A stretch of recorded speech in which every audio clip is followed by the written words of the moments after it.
আসসালামু আলাইকুম।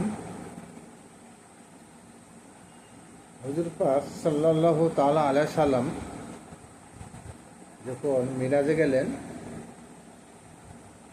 তা মিরাজে যখন গেলেন, তারপর যখন ফিরছেন, আল্লাহ পাক রব্বুল আলামিন তিনার পেয়ারা হাবিব নবী মোহাম্মদ মুস্তাফা সাল্লাল্লাহু তাআলা আলাইহি সাল্লামকে 50 ওয়াক্ত নামাজ উপহার দিয়েছিলেন, যে এটা হচ্ছে তোমার উম্মতদের জন্য দেওয়া হলো। এই 50 ওয়াক্ত নামাজ হাবিব তোমার উম্মতরা সালাত কায়েম করবে।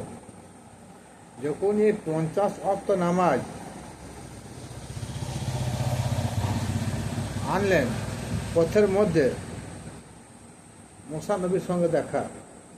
মুসা নবী বলেন, ইয়া রাসূলুল্লাহ, ইয়া আল্লাহ হাবিব, আপনি উম্মতের জন্য কি নিয়ে এলেন? বলছে, আমার উম্মতের জন্য মহান আল্লাহ পাক রব্বুল আলামিন 50 ওয়াক্ত নামাজ দিয়েছেন। মুসা তো হতাশ হয়ে গেলেন। ইয়া রাসূলুল্লাহ, আপনার উম্মতরা কখনো 50 ওয়াক্ত নামাজ আদায় করতে সক্ষম হবে না, সুতরাং আমি আদেশ করছি আপনি কমিয়ে আনুন।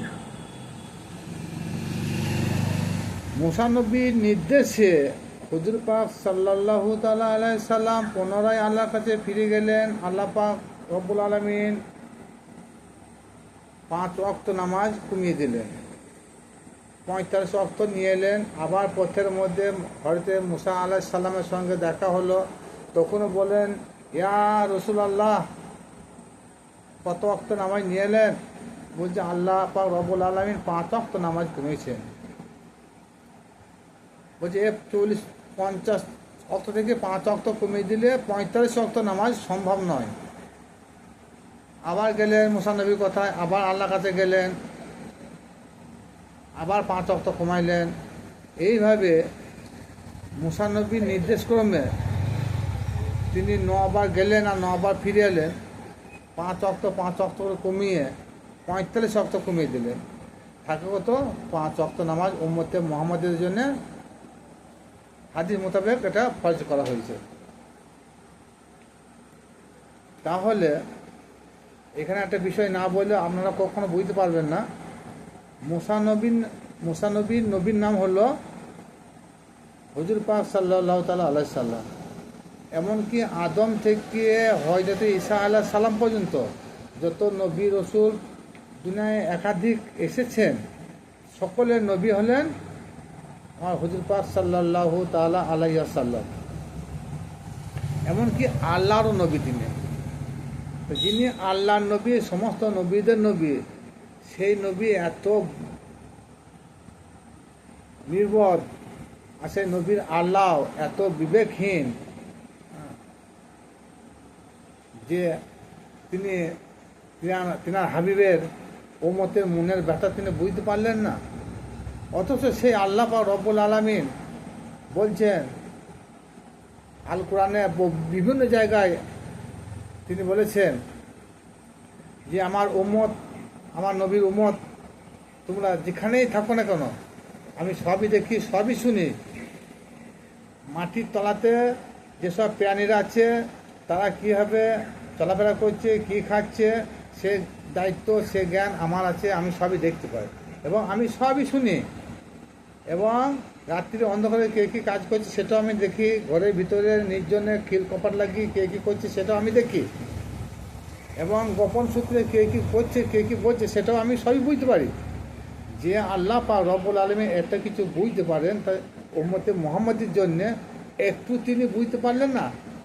না তিনার উপর কেউ আল্লাহ ছিল, সেই আল্লাহ তিনাকে বললেন নাই? ভাবটা এইরকমই হচ্ছে যে সে আল্লাহ পাক রব্বুল আলামিন তিনার পেয়ারা হাবিবকে 50 ওয়াক্ত নামাজ দিলেন। তিনি ইনসাফ করেছিলেন?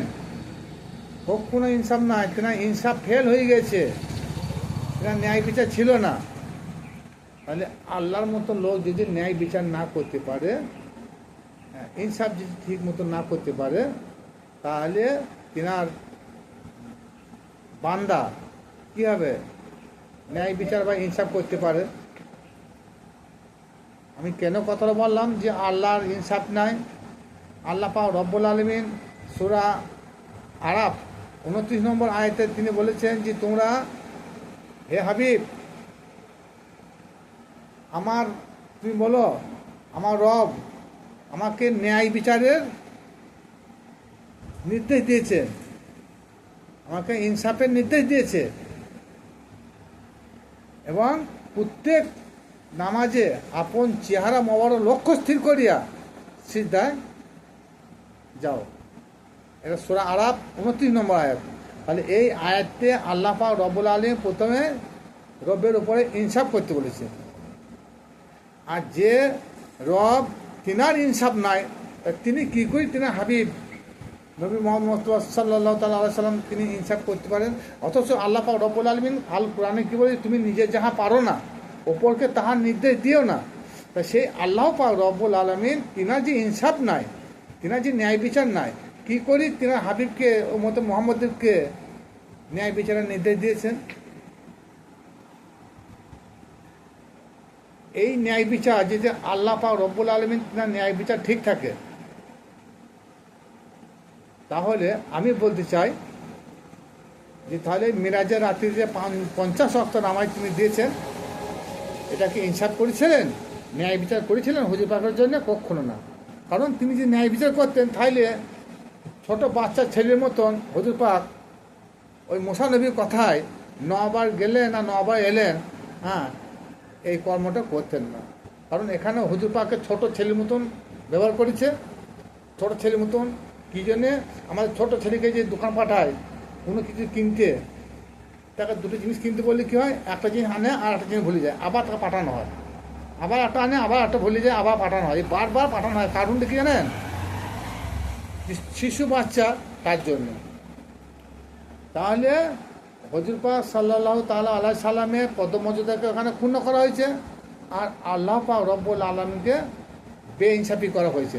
কারণ আল্লাহ পাক রব্বুল আলামিনের যদি ইনসাফি থাকতো, ন্যায় বিচার থাকতো, তাহলে কখনো তিনি হাবিবের উম্মতদের জন্য এত বড় একটা ভারী বোঝা অর্পণ করতেন না। সুতরাং তিনি আল্লাহ বুঝতে পারতেন না, বোঝার ক্ষমতাই নাই। অথচ সেই আল্লাহ কোরআনে বলছে যে হে নবী উম্মত, তোমরা যেখানে থাকো আমি দেখি, তোমরা কী বলো আমি দেখি, কী খাও আমি দেখি, ঘরের ভিতরে কী করো আমি দেখি, চুপিসারে কী বলো সেটাও আমি দেখি। তাহলে সব কিছু বুঝতে পারেন, দেখতে পারেন, শুনতে পারেন, মনের কথা, মনের মধ্যে কী পরিকল্পনা সেটাও তিনি বুঝতে পারেন। তাহলে মুসা নবীর উম্মতের মনের ব্যথাটা আল্লাহ সেই দিনে বুঝতে পারেন, হুজুর পাকের উম্মতের মনের ব্যথাটা সেদিনে আল্লাহ মিরাজের রাত্রে বুঝতে পারেন নাই। সেদিনে মনে হয় তিনি বেহুশ হয়ে গিয়েছিল, তিনি বিবেকহীন হয়ে গিয়েছিল। নাউজুবিল্লাহ। আল্লাহ পাক রব্বুল আলামিন কখনো বেইনসাফি করতে পারেন না, তিনি বিবেকহীন কাজ কখনো করতে পারেন না। যা কিছু করেছেন, যা কিছু বলেছেন, সবই উম্মতে মুহাম্মাদীদের জন্যে, উম্মতে মুহাম্মাদীর জন্যে সমস্ত কিছু ন্যায়ের জন্য করেছেন, মুক্তির জন্য করেছেন, নাজাতের জন্য করেছেন। তাহলে তাই যেতে হলো, তাহলে এই মিরাজের রাত্রিতে 50 ওয়াক্ত নামাজ কীভাবে সে আল্লাহ পাক রব্বুল আলামিন তিনার এত ইনসাফি থাকার পরও কিন্তু বেইনসাফি কেন করেছিল সেই রাত্রিতে?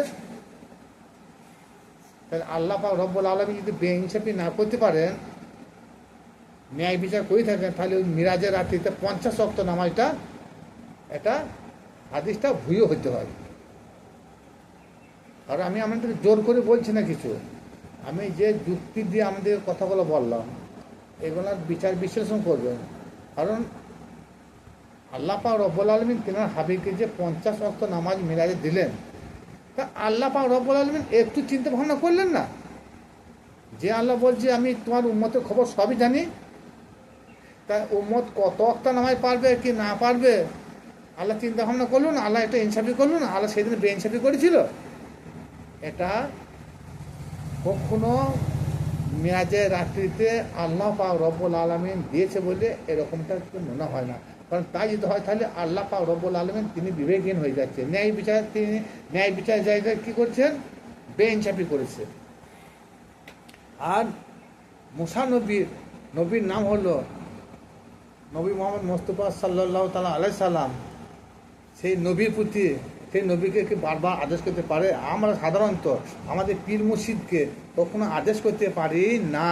তিনি হচ্ছেন আমাদের মাথার তাজ, তিনি হলেন হুজুর। আর সমস্ত সারা দেশের যত উলিয়া আল্লাহ পীর মুর্শিদ আছে, তিনার মাথার তাজ হলো হুজুর পাক সাল্লাল্লাহু তাআলা আলাইহি সাল্লাম। তা সে হুজুর পাক সাল্লাল্লাহু তাআলা আলাইহি সাল্লামকে কীভাবে মুসানবী, তিনার নবী তিনি সেই নবীকে তিনি বারবার নির্দেশ করছেন, হে নবী যাও, তুমি ঘুরে যাও, আবার তুমি 5 ওয়াক্ত পড়ে এসো। বারবার এইভাবে 9বার গেছে, 9বার মুসানবী তাকে আদেশ করেছে। হ্যাঁ, আর হুজুর পাক ছোট্ট শিশুর মতো বারবার তিনি গেছেন আর ফিরে এসেছে। তাহলে কী হলো? এখানে হুজুর পাকের পদমর্যাদাকে ক্ষুণ্ণ করা হয়েছে। হ্যাঁ, আর মুসানবীর পদমর্যাদাকে বৃদ্ধি করা হয়েছে। কারণ মুসানবীর জ্ঞান বেশি না হুজুর পাকের জ্ঞান বেশি? যে মুসানবীর যদি জ্ঞান বেশি হলো, তাহলে সেই মুসানবীকে খিজির আলাইহিস সালামের কাছে গিয়ে শিক্ষা নিতে হলো কেন? যে মুসানবীর জ্ঞান যদি বেশি হলো, যে আল্লাহর সঙ্গে সাক্ষাৎ করতে গেলে তুর পাহাড়ে, সেখানে জুতো খুলে যেতে হলো কেন? তার সমাজে এত বেশি হলো। আর যার সম্মান কম, যার জ্ঞান বুদ্ধি কম, সেই নবীকে আল্লাহর সঙ্গে সাক্ষাৎ করতে গেলে আল্লাহ পাক রব্বুল আলামিন বলছেন, সেই মেরাজের রাতেই বলেছিলেন, এ হাবিব তুমি জুতো খুলে এসো না, তুমি তোমার জুতো মোবারক আমার আরস মোবারক ধন্য হবে, পবিত্র হয়ে যাবে। আর সেই নবীর এত অপমান কি করে এই 5 ওয়াক্ত নামাজ মেরাজ থেকে আসতে পারে? আমার তো সামান্য ক্ষুদ্র বেরেনে কখনো আমি বুঝে করতে পারি না। কারণ আর যদি তাই হলো, আমি যে কথাগুলো বলেছি সেইগুলো থাকলে আল্লাহ পাক রব্বুল আলামিন কিন্তু মিরাজের রাত্রে তিনি বিবেকহীন কাজ করেছেন, বেইনসাফি কাজ করেছেন। আর তিনি যদি সেই মিরাজের রাত্রিতে যদি তিনার হাবিবের উম্মতের মনের ব্যথাটা, তাদের ক্ষমতাটা যদি বুঝতে না পারেন, তাহলে জানবো তাহলে আমি আপনি গোপনে যেসব কাজ করছি, অন্তর থেকে যেসব মনের মধ্যে কথা সমালোচনা করছি, সেসব কথা, সেসব জ্ঞান কিচ্ছুই আল্লাহ পাক রব্বুল আলামিন বুঝতে পারবেন না। একজন হ্যাঁ পারবে, অবশ্যই পারবে, আমিও বলছি পারবে, অবশ্যই পারবে। কিন্তু সেই দিনে তাহলে মিরাজের রাত্রিতে আল্লাহ পাক রব্বুল আলামিন একবারও চিন্তা ভাবনা করলেন না, একবার ইনসাফি করলেন না যে আমার হাবিব, আমার বন্ধু, যাকে সৃষ্টি না করলে আমি কুল কায়নাত কিছু সৃষ্টি করতো না, সেই হাবিবের উম্মত, গুনাহগার উম্মত কীভাবে এই 50 ওয়াক্ত নামাজ আদায় করবে? 50 ওয়াক্ত নামাজ আদায় করতে করতে সারাদিন সন্ধ্যায় লেগে যাবে। তাহলে ক্ষেত খামারের কাজ কী করবে, ব্যবসা বাণিজ্যের কাজ কী করে করবে, চাকরি কী করে করবে, মাঠে ঘাটে কী করে যাতায়াত করবে, আর ছেলে মেয়েদের সঙ্গে কী করে তারা সময় দেবেন? এটা হচ্ছে সম্পূর্ণ একটা বানোয়াটি ছাড়া অন্য কিছু বলে আমার ক্ষুদ্র জ্ঞানে মনে হচ্ছে না।